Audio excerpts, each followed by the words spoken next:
What's happening, YouTube? Jonathan Pariente, the Execution 10 here, coming at you guys with another video. Want to ask you guys to please continue to check and subscribe to my channel for more YouTube videos. And as you can see, once again, in my Yankees shirt, because, well, today's video is about the Yankees, and, well, just finished up a very, long and very tough 7-game road trip.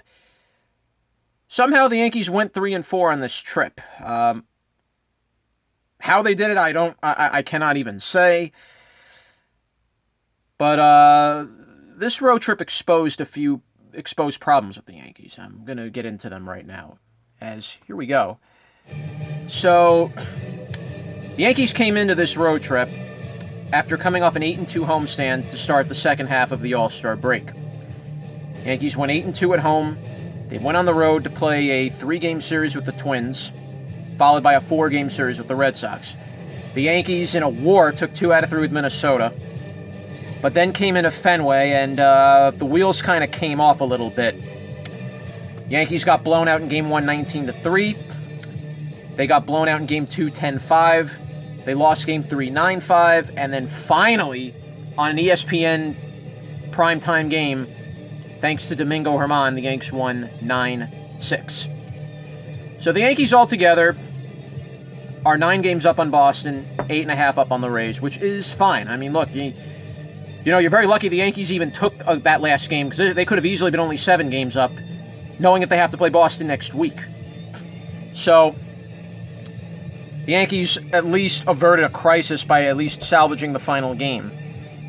But as I said, there are problems with this Yankees staff, and 2 days away we are from the trade deadline, and you have to really kind of look at things and just kind of understand where the Yankees are going right now. Until yesterday's outing by Germán, the Yankees had gone 7 games where their starters did not go 5 innings. It began with the last game against Colorado, which the Yanks lost 8-4. The whole Twins series, none of their starters went 5. So that's 4 games. And then 3 out of the 4 games in the Red Sox series, none of their starters went 5. The bullpen was taxed. Boone had to really push the right buttons with his pen. Yanks also had some injuries to deal with in this trip. Gardner got hurt with knee inflammation on the IL. Gary Sanchez hurt his groin in the Twins series. He's on the IL. Sabathia just got off his last start. He got knee inflammation. He's on the IL. And also DJ LeMahieu didn't play the rest of this series due to a groin tightness issue, but shouldn't be an IL stint for him. So the Yankees, again, are kind of walking wounded here. And you have to look at where this team now is going to be going with only 2 days left till the trade deadline. And so far already, one big move is already off the market, and that's Marcus Stroman. Everybody thought he was going to go to New York. He did. But he went to the Mets for 2 prospects of theirs, not big-name prospects, but Anthony Kay and Simeon Woods Richardson, which I guess, if you're the Mets, hey, you pretty much fleeced the Blue Jays as far as that deal was concerned. And this isn't the first time the Mets have done business with the Blue Jays. Do you recall the Mets got a certain pitcher that's also on the market right now from the Blue Jays, and all they had to do was trade, like, R.A. Dickey and 2 other guys, I forgot who it was. They acquired a young man named Noah Syndergaard in that deal, too. So, the Mets and the Blue Jays have done quite a bit of business over the past 5 years. So, with Stroman off the market, and the market's still pretty much dwindling right now, the Indians are not going away in the wild card race, and possibly for the division, so they're probably not going to move Trevor Bauer. The Giants got themselves back into the playoff race, and now they're only 2 games out of a wild card. I don't think they're going to give up Bumgarner. Mike Minor's on a no-trade list with the Yankees, so he probably won't leave Texas to go to the Yankees. Syndergaard almost was claimed by Houston the other day, but they didn't want to part with a prospect of theirs, and they backed off.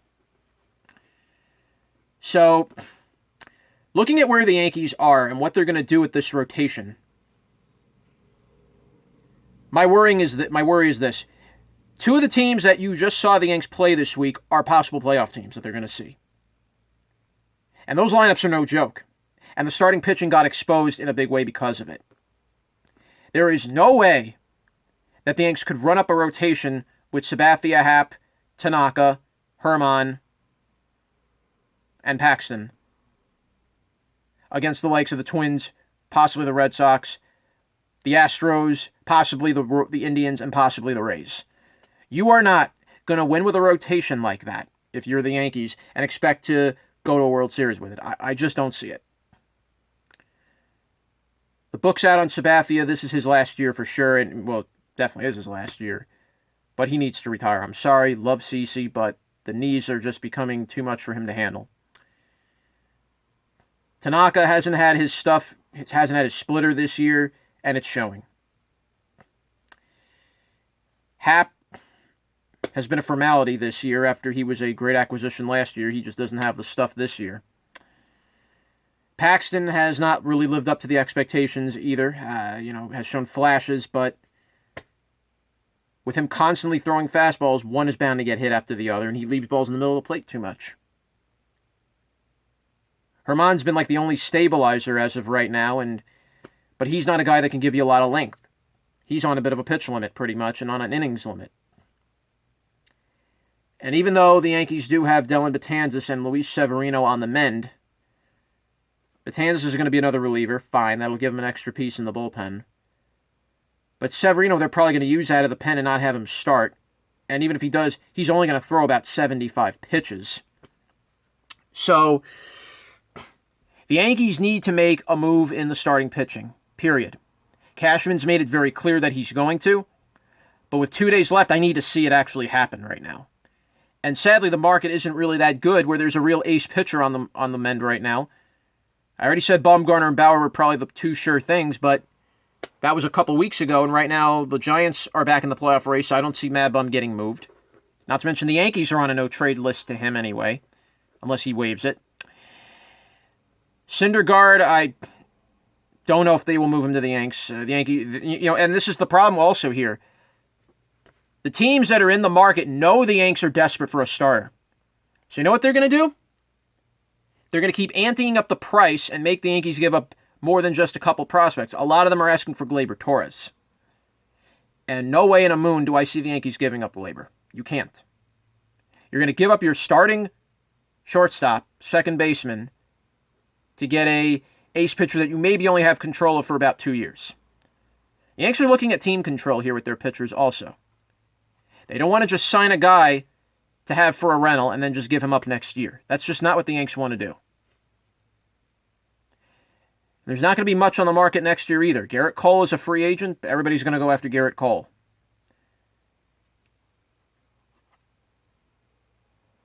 So the Yankees really have to consider their options here. They had a chance with Stroman, didn't get him. Matt Boyd is out there. I don't know if the Yanks are going to get him. Robbie Ray is out there. Yes, he can strike out guys, but he walks batters and he can serve up home runs in Yankee Stadium, which worries me.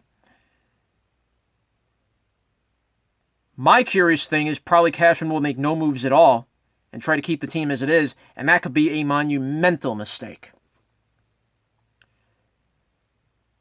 So if I'm the Yankees right now, they may have to bite the buck a little bit, and if they want to get that starter to get them to the World Series, because they need an ace, and they don't have one, and they haven't had one for over 10 years. If they don't get an ace by this trade deadline, I don't think the Yankees are going to go deep in the playoffs. As much as a Yankees fan as I am, I've seen this broken record the last 2 years. The Yankees could have gotten Verlander in 2017, didn't get him. Houston beat the Yankees in the ALCS, went on to win the World Series. Yankees could have gotten maybe back Nathan Eovaldi. Red Sox took Eovaldi. He eliminated the Yankees. Red Sox won the World Series.